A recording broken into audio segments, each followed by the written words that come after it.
Hey, what's up guys? Today I figured this would make some pretty good content since I haven't uploaded a video in quite a while. I'm going to be showing you how to replace a starter in my 2007 Grand Marquis. This process should be somewhat similar for the Ford Crown Victoria and the Lincoln Town Car. Without any further ado, let's get going. First things first, you're going to want to go ahead and disconnect the negative cable from your battery. For this, you can go ahead and just use a ratchet and an 8mm socket, or you can use an 8mm wrench. That'll work just fine. I went ahead and done that. Pop the cable off there. Something that I recommend you look into are getting either little caps or just saving these caps off of new batteries. That way you can just put this over the terminal.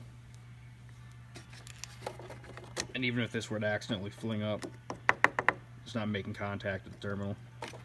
No power is going to be flowing through the vehicle, just extra safety step. Next thing that you guys are going to want to do is go ahead and get the vehicle up in the air so you can slide under it. The advantage that I have is that I have a lift here to use. I'm betting most of you guys aren't going to have that. So go ahead and jack it up, put it on some jack stands, and get ready for the next step.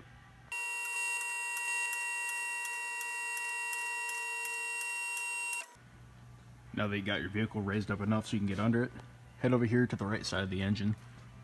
You're going to see your starter. Very easy to get to, not a whole lot in your way. One thing I will warn you about is that if you just had your vehicle running, your exhaust manifold is right here. That might be warm, so be careful around that. What you're going to want to do is go ahead and take your cap off. That's going to show you two nuts you have to take off. That's a 13mm, and that's a 10mm.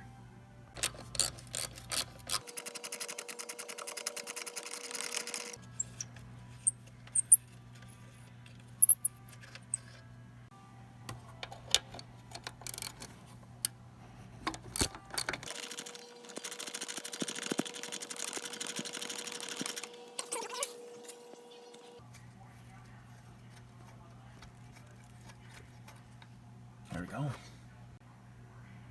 After you get the nuts off there, go ahead and just take the two cables right off. 1, 2. After you get your cables off, there's only 3 bolts to go. You're going to have one there, one right there, and there's one at the very top. I'll give you a better look at the new starter. That's going to be the bottom one, the middle one, and then the top one there. All the bolts are 10mm. I'm going ahead and I'm using a longer ratchet here at the flex head. You don't need to, it's just my choice.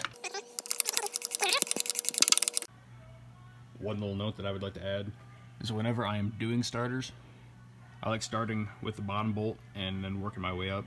The reason being is because I like taking the bottom bolt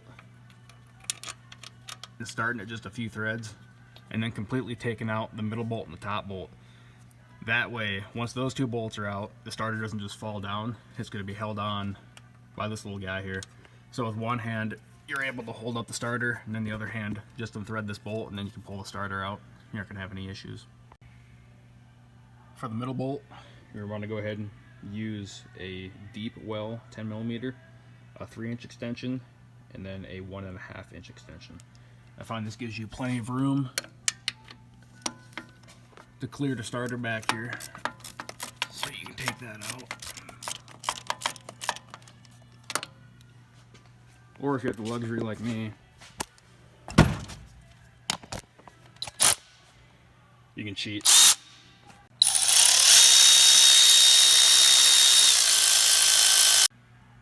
And last but not least, that top bolt. You can go ahead and use the same socket and extension combination we did on the middle one. That'll work just fine up there. Now that I got that top bolt out, you can see why I put that bottom one back in. You can see that the starter's loose. Well, it's just this little fella holding it in. And then, like I said earlier, just go up there with one hand, hold the starter, take that bolt out, and the whole starter should come down. I don't have 3 hands, so I'm not going to be able to show you this, but it's pretty simple. And as easy as that, you have your old starter out. Now, if I'm reading this date code correctly, I believe this is original to the car. Looks like, where's the finger? I believe it's the 4th month, 27th day of 2007. I could be wrong, but I believe that's what that means. That's a pretty good life for a starter. Has almost 200,000 miles on it. And there's a lot of starts during that time. But now it's time to go in with the new. Installation is the exact opposite of removal. Take your starter with one hand and get it up in place. I won't be able to show you this all the way, but get your starter up in place there. And then with your other hand, start all your bolts. Note number 2 that I'd like to add is that all your starter bolts are the exact same bolt. You can mix these up however you want. They're going to fit no matter what hole to go in. Now that you got your starter all bolted in there, go ahead and remove this nut and this nut. These come pre-installed on the starter, but you have to take these off so you can put your cables on. Once your cables are back on, your starter job is almost complete. I'm going to go ahead here and go over a few torque specs.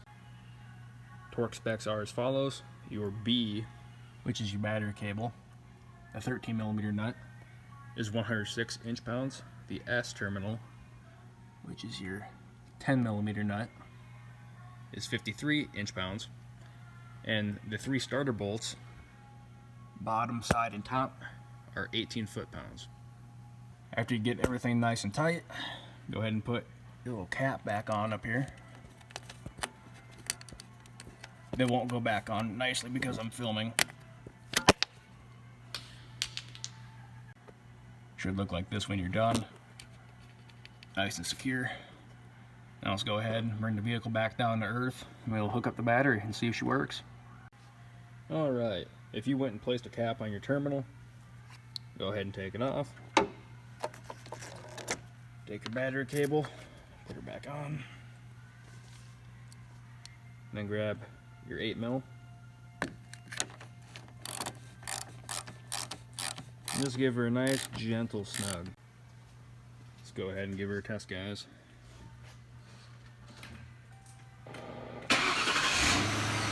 Oh, yeah.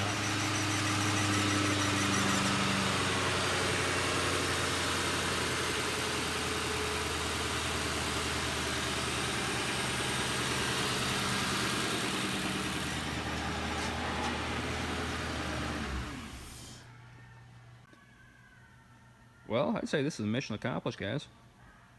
For all the people who stuck around to the end, thanks for watching. Like, comment, subscribe, you know, all the stuff that everyone asked for.